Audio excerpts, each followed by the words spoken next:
What's good, Horror Horde? This is your boy Horror Gamer back with another video for you.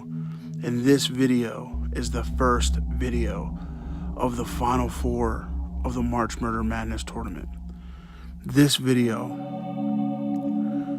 is going to see two legends go head to head to see who moves on to the championship round of the March Murder Madness tournament. So, without further ado, I give you the first two contestants of the Final Four round of the March Murder Madness tournament. Contestant number one is from Japan, and she rains a curse on those who watches a videotape. Contestant number one, Sadako. Contestant number two haunts a summer camp by the name of Crystal Lake and stops at nothing to punish those who step foot in his surroundings. Contestant number two, Jason Voorhees. So, without further ado, I give to you the final four, round one of the March Murder Madness tournament. Let's do this.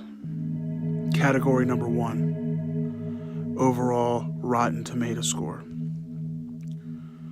While each film series and each franchise has spawned numerous sequels to it,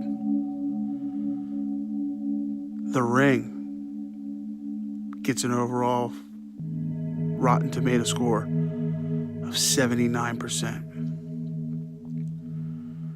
And Friday the 13th, Jason Voorhees gets an overall Rotten Tomato score of 86%.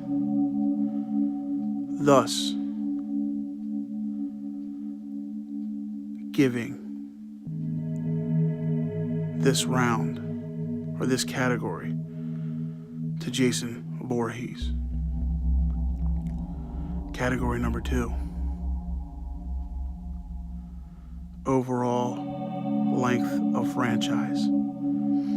While having a shorter length of franchise helped Jason Voorhees in the Rotten Tomato score, it hurts him here, spawning 8 less sequels than Sadako and The Ring. So, category number two, overall length of franchise, goes to Sadako, The Ring. Category number three, appearances in the franchise. After doing extensive research, after watching numerous Ring films, and after watching numerous Friday the 13th films, there are a couple films in the Ring series that actually does not have Sadako in it. 3 to be exact, out of the 18. While Jason, on the other hand, is missing in 2. Yet, it makes more sense. The storyline made a little more sense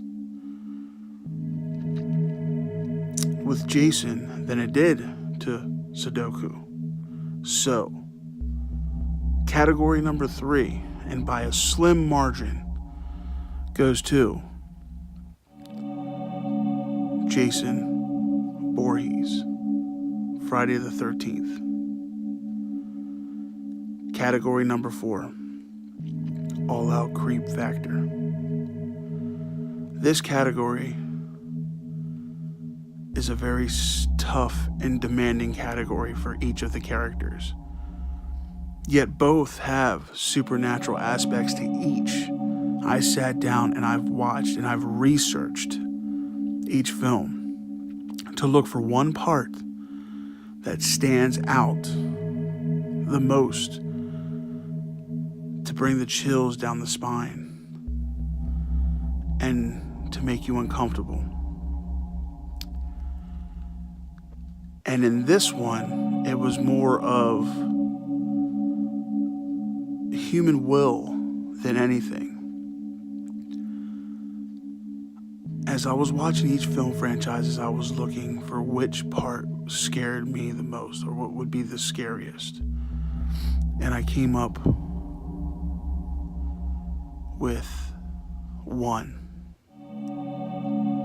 And this particular part played a big part in my childhood. That scared me during my childhood. In this part, a young girl hears her father hit her mother and runs out of the house and goes onto a boat. And the music that plays as she sits there and her dad pleads for her to come back to the house that he didn't mean to hit her mother. And she stares at him with death in her eyes. And as she stares at him with death in her eyes, something happens. The dock he's standing on starts moving and swaying, and it falls. And her father falls into the lake, and ultimately to his doom. She made this happen. And as I was a kid, I look back on that and I really remember it scaring me beyond belief. So, category number 4, an overall creep factor, and to who moves on to the next round of the March Murder Madness tournament, to the championship round, is none other than Jason Voorhees. The Friday the 13th series. Well, Horror Horde, we got one more battle to see. Who will be taking on Jason in the March Murder Madness tournament? Will it be Michael Myers or will it be Freddy? Stick around and find out. This has been your boy Horror Gamer saying, as always, don't fear the darkness. Embrace it.